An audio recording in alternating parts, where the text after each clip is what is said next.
நாவித தொழில் முதல் நடனமணியாவதா இல்லை ஒளிப்பதிவாளனாகதா எந்த ஒரு முடிவும் இல்லாமல் எல்லாவற்றையும் கொஞ்சம் கொஞ்சமாக கற்றுக்கொண்டேன்.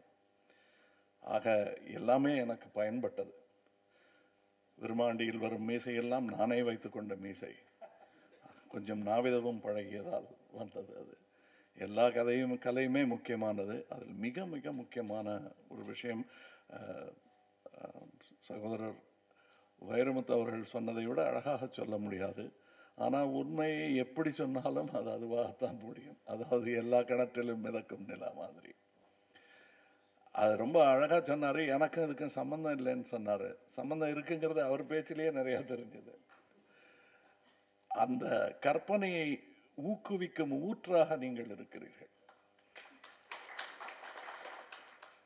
அந்த பாரதி ராஜாவுக்கு அந்த ஐடியா வருவதற்கான காரணம் கையில் பிடிச்சேன்னு நீங்கள் எழுதலைன்னா வந்திருக்காது. அந்த கை அங்கே கிணத்துக்குள்ளே போயிருக்காது. அந்திமழை எங்கள் மனதில் பொழிய வைத்தது நீங்கள் தான். நாங்கள் என் மழையில் ஒரு சீன் அப்படின்னு தான் சொன்னோம். அதை அந்தி மழையாக்கியது எங்களுக்கு, அதுக்கு டோன் கொடுத்தது, வார்ம் டோன் கொடுத்தது நீங்கள் தான். ஏன்னா காலை மழையாக இருந்ததுன்னா கொஞ்சம் கூலர் டோன், என்ன எப்படி மத்தியான மழையாக இருந்ததுன்னா வேற ஆயிருக்கும்.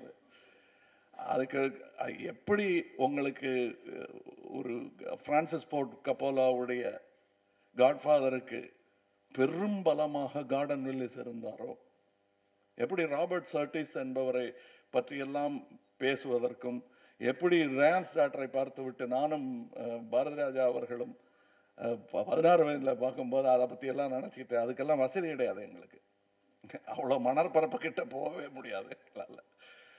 அதற்குள்ளே இருந்த அந்த இப்போ ரொம்ப அழகாக சொன்னார் இவர், அந்த உங்களுக்கு கொஞ்சம் பட்ஜெட்டை கூட்டி கொடுத்தா, நானும் ப்ரொடியூசர் அதனால் ஜாக்கிரதையாக பேசுகிறேன்.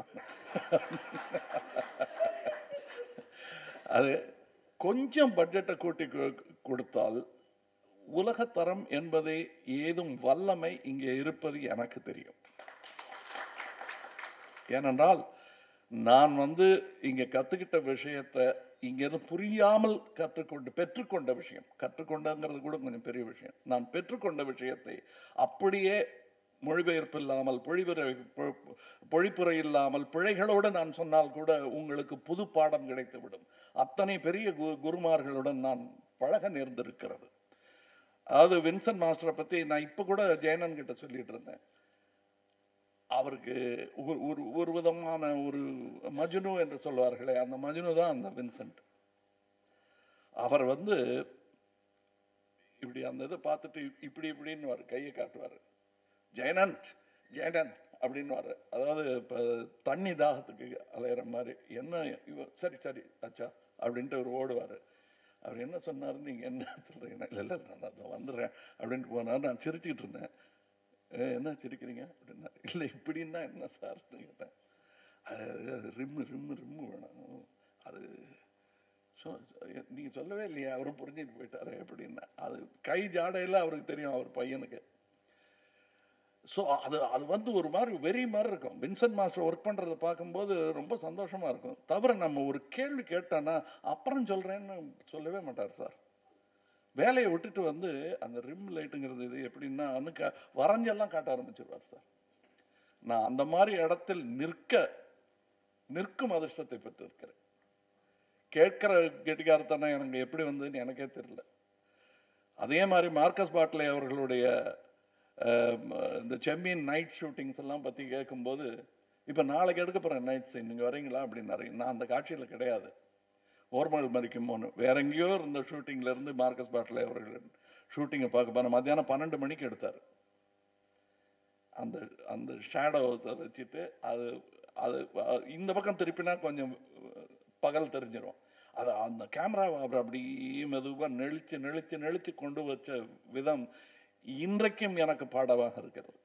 நான் சொன்னேன்னா உங்களுக்கு எப்படி இது தெரியும்வாங்க. மார்க்கஸ் பாட்லே பேரை சொல்லாமல் விட்டேன் என்றால் நான் திருடேன். ஆனால் நான் ஒவ்வொரு முறையும் சொல்லியிருக்கேன். அதே மாதிரி பிஎஸ் லோகநாத் அவர்கள் சாயங்காலம்லாம் நாங்கள்லாம் வழக்கமாக சினிமா டெக்னீஷியன்ஸ் ஊர் அரட்டையை பேசிக்கிட்டு இருப்பாங்க. ஒரு வார்த்தை நீங்கள் என்ன சார் அந்த ஷாட் அப்படின்னு கேட்டோன்னா, கேமராவை கொண்டான்னு சொல்லி கேமராவை பிரித்து எத்தனை ஏன் அந்த டைட்டில் ஆடிச்சு சார் அந்த படத்தில். நம்ம ஏன்னு கேட்டோம்னா உடனே கேமராவை பிரித்து 2 கிலா இல்லைப்பா 1 கிலா தான் இருக்குது, டைட்டில் எடுக்கும்போது 2 கிலா இருக்கிற கேமராவில் எடுக்கணும் சொன்னால் கேட்க மாட்டேங்கிறாரு உங்கள் டைரக்டர், சீக்கிரங்கிறாரு அப்படின்னுவார். அதற்கு பிறகு நான் அதை போய் பாலச்சந்தர் சார்ட்டு சொன்னேன், அதனால தான் சார் ஆடுதுங்கிறாரு அவர். அப்படியா சொல்லியிருக்கலாமே அப்படின்ட்டு இனிமேல் மிச்சல் கொண்டாங்க அப்படின்னு சொல்லி மிச்சல் கொண்டு வந்து டைட்டில் மன்மதலியில் பார்த்தீங்கன்னா டைட்டில் அவ்வளோ ஸ்டெடியாக இருக்கும். இதையெல்லாம் நான் இருந்து கற்றுக்கொண்டது ஒரு சினிமாட்டோகிராஃபருக்கு கிடைக்கிற பாடம். அதனாலேயே இந்த வெப்சைட் மிக முக்கியமான ஒரு வெப்சைட் சினிமாட்டோகிராஃபர்ஸ்க்கு. இப்போ நான் இப்போ கூட சொல்லிட்டு இருந்தேன் அவர்கிட்ட, நான் என்னுடைய கதைகளை சொன்னாலே போதுமானது, எனக்கு பாடம் இருக்கோ இல்லை தெரியும், எனக்கு புரியாமல் நான் பார்த்து வியந்ததை நீங்கள் புரிந்து கொள்வீர்கள். நான் பாபுபாய் மஸ்திரி அவர்கள் ட்ரிக் ஷாட் பண்ணும்போது கிட்ட இருந்து பார்த்துருக்கேன். ரவிகாந்த் காட்சி, ஜி.கே. ராமு சார், இவங்க பிரசாத் சார், இவங்கெல்லாம் பண்ணும்போது வியப்பாக இருக்கும்.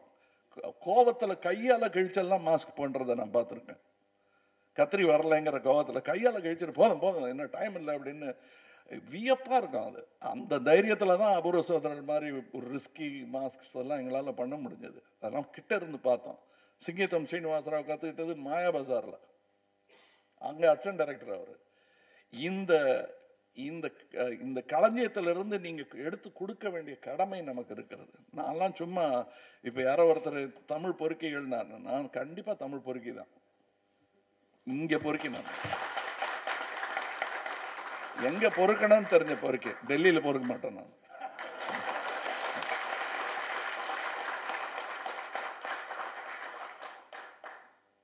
என்ன திடீர்னு அரசியல் பேசிட்டேன்னு நினைக்காதீங்க. இது பேசுவது அரசியல் அல்ல, தன்மானம், அவ்வளவுதான். இன்னைக்கு இந்த வெப்சைட்டுடைய பலத்தையும் அந்த அந்த அந்த வெப் வேர்ல்டுடைய பலத்தையும் இன்று தமிழகம் உணர்ந்து கொண்டிருக்கிறது, உலகம் உணர்ந்து கொண்டிருக்கிறது. அதை முன்கூட்டியே புரிஞ்சு நீங்க அதை பண்ணிட்டு இருக்கீங்க. நான் சொன்னேன்னா ஒரு 4 மணி நேரம் நான் யான் பெற்ற இன்பம்னு சொன்னேன்னா போதும் உங்களுக்கு. நான் எத்தனை ஒளிப்பதிவாளர்களிடம் பாடம் பெற்றிருக்கிறேன். என்னை விட வயது குறைந்த ஒளிப்பதிவாளர் இதோ இங்க இருக்காரு, இதெல்லாம் என்னை விட வயது குறைந்தவர்கள் எல்லாம் பார்த்து நான் வியந்து பாடம் பெற்றிருக்கிறேன். அதான் பாலச்சந்திர அவர்கள் எடுத்த பாடம் கற்றுக்கிட்டவன் இல்லையா, அவரே மாணவன்னா நான் எங்கே இருப்பேன். நிஜமாகவே இவர் சொன்னது உண்மை. இப்போ இவர் பாரதி ராஜாவை பற்றி கேட்டதை அவர் உணர்ந்திருக்காரு. ஐவி சசிங்கிறவர் எப்படி ஷாட் வைப்பாருன்னு பாலச்சந்திரன் எங்கிட்ட கேட்பாரு. அவன் எப்படி வச்சான் அந்த ஷாட்டு? பேசுறது ஒருமையில தான் பேசுவார், ஆனால் வியப்பு ஒரு மாஸ்டருக்கு கொடுக்க வேண்டிய மரியாதையை அவர் கொடுப்பாரு.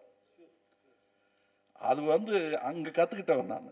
அது எல்லாத்தையும் வியந்து பார்த்து தவிர எனக்கு கிடைத்த பெரும் பாக்கியம், நான் குழந்தையிலிருந்து இந்த விளையாட்டை பார்த்துக்கிட்டே இருக்கேன். எனக்கு இதை விட ஒரு நல்ல வாழ்க்கை என்ன எப்படி அமைய முடியும் சொல்லுங்க.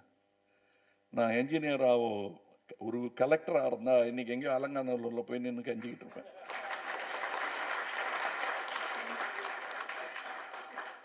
அதெல்லாம் எனக்கு சந்தோஷம் இல்லைங்க.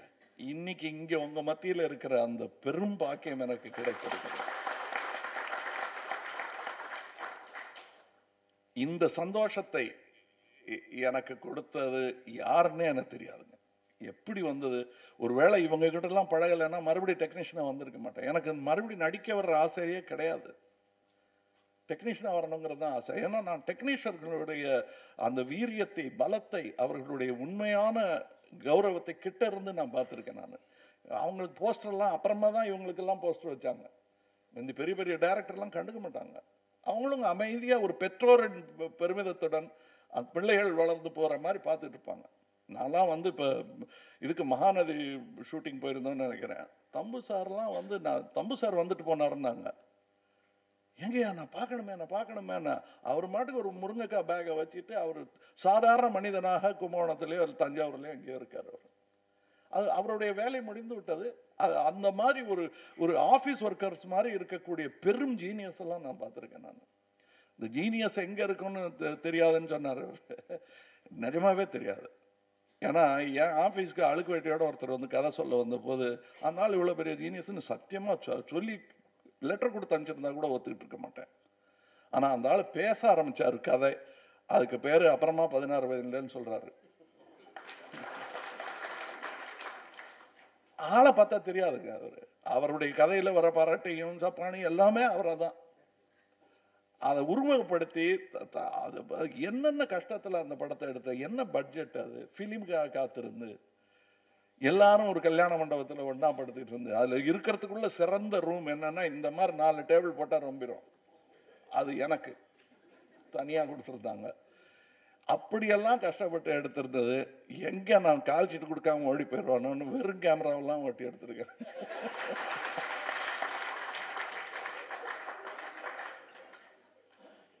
அந்த அந்த அந்த மாதிரி ஒரு படம் எடுக்கிறோங்கிற உணர்வு உள்ளே இருந்தாலும் வெளியே தெரியவே தெரியாது. ரிஃப்ளெக்டர்லாம் இல்லை, இன்னொரு ரிஃப்ளெக்டர் தான் நல்லா இருக்கும்னு மனசு ஒடிஞ்சு கோவப்பட்டுக்கிட்டு நிவாஸ் இங்கெல்லாம் பேட்சாக இருக்கு என்னமோ சரி அப்படின்னு எடுத்த படம். இப்பவும் படம் பார்த்தா தெரியும், எங்கள் ஏழ்மை தெரியும். அதில் அது எல்லாம் கடந்து அப்புறம் பாறையில் நிற கொண்டு கொட்டுங்கிற அந்த வசதி இன்னைக்கும் அவருக்கு கொடுக்க வேண்டிய வசதி கிடைக்கலைங்கிறது தான் என்னுடைய பொருள். அது ஆனால் இது போதும், உங்களால் முடியும். ஏன்னா இன்னைக்கு நீங்கள் லாலா லேண்டெல்லாம் பார்க்குறீங்க. அவர் எப்படி பாரதி ராஜா தன்னுடைய வயசில் அது பண்ணாரோ, எப்படி நிவாஸ் பண்ணாரோ அதே தான். பெரிய வியப்பு ஒன்றும் இல்லை. பட் அவங்களுக்கான அந்த அந்த தளம், ஒரு ஹார்வர்டில் படிச்சுட்டு வந்திருக்காரு அவருக்கு தெரியும். அவருக்கு கருவி வேணும்னா எல்லா கருவியும் அவர் கைவசம் இருக்கிறது. பட்ஜெட்டும் கொடுக்குறாங்க. அதெல்லாம் வரும், கண்டிப்பாக இங்கே வரும். அதற்கான ஆயத்தமாகத்தான் நான் இதை பார்க்கிறேன். இதில் தமிழில் சொன்னதுங்கிறது எளிமைப்படுத்துவது தான். இதில் பரோக்கியலிசம் அதெல்லாம் ஒன்றுமே கிடையாது. இந்த தொழில்நுட்பத்திற்கு மாத்திரம் மொழி, இனம், ஜாதி எதுவுமே கிடையாது. இது ஒரு அடிஷ்னல் ஃபெசிலிட்டி. அது ஒரு சின்ன ஹேண்டிகேப்பாக இருந்துடக்கூடாது ஒரு ஜீனியஸ்க்குங்கிறதுக்காக செய்யப்பட்ட ஏற்பாடு தான் அது. எல்லா மொழிகள்லையும் வரணும். ஏன்னா மொழியே கிடையாது இவங்களுக்கு. அதை கடந்து இருக்கக்கூடிய ஒரு இடம். இப்போ நிமாய் சாரெல்லாம் இங்கே நினைச்சு பார்க்காமல் இருக்க முடியவில்லை. அவர்களெல்லாம் மொழி கடந்து வந்தவர்கள் இவங்க. அதற்கான பெரிய உதாரணம். இந்த ஒரு நிகழ்வில் நான் இவ்வளோ நேரம் பேசிகிட்டு இருந்தது காரணம் என்னுடைய பழைய நினைவுகள் தான், நன்றி கடன் தான். அதைத்தான் நான் இங்கே பேசுகிறேன். ரொம்ப சந்தோஷம் இதில் என்னை கூப்பிட்டதற்கு, உங்களில் ஒருவராக என்னை நினைத்ததற்கு நன்றி சொல்ல கடமைப்பட்டிருக்கிறேன்.